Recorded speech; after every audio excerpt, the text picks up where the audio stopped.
আসসালামু আলাইকুম, welcome to my channel. দীর্ঘদিন পর আপনাদের মাঝে আবারও একটি রেসিপি নিয়ে হাজির হয়ে গিয়েছি আমি আশা করব আমার রেসিপিটি ভালো লাগবে।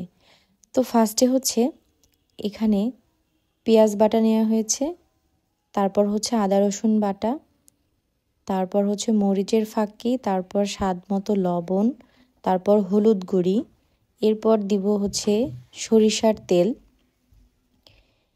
এরপর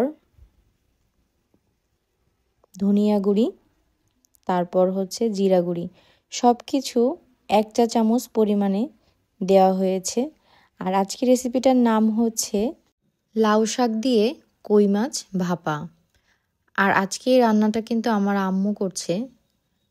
এরপর সব মশলার ভেতরে দেশি কই মাছগুলা দিয়েছে, ভালো করে মশলার গায়ে মেখে প্রায় 20 মিনিটের মতো রেখে দিয়েছিল।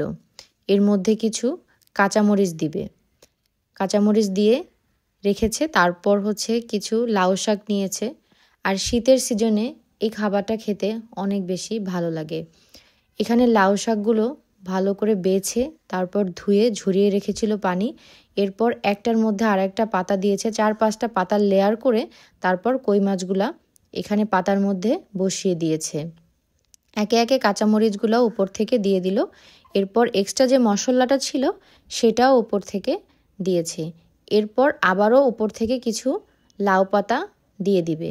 এখন হচ্ছে লাউয়ের যেই ডাঁটিগুলো ছিল সেগুলো দিয়েছে। এরপর হচ্ছে লাউ শাকগুলো দিয়ে এবার খুব ভালো করে শক্ত করে টাইট করে আর কি ধরে তারপর সুতা দিয়ে বেঁধে নিতে হবে।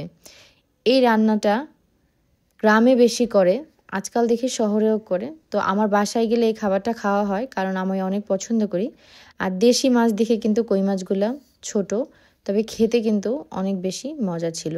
তো এই কাজটা করতে কিন্তু 2 জনের সাহায্য লাগে, এক হাতে হয় না। তো আম্মুর যে হেল্পিং হ্যান্ড ছিল সে সাহায্য করছিল।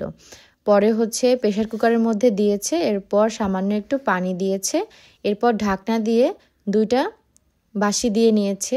দেখেন ফাইনাল লুক। তারপর হচ্ছে সুতাগুলা ছাড়িয়ে কই মাছগুলা বের করে নিয়েছে। আর যে লাউ শাকটা ছিল মশলা দিয়ে এবং কাঁচামরিচ দিয়ে সেটাকে পিষে নিয়েছে। হয়ে গেছে ফাইনালি আমার আজকের রেসিপিটা। আমি আশা করব আপনাদের কাছে আমার আজকের রেসিপিটা ভালো লাগবে।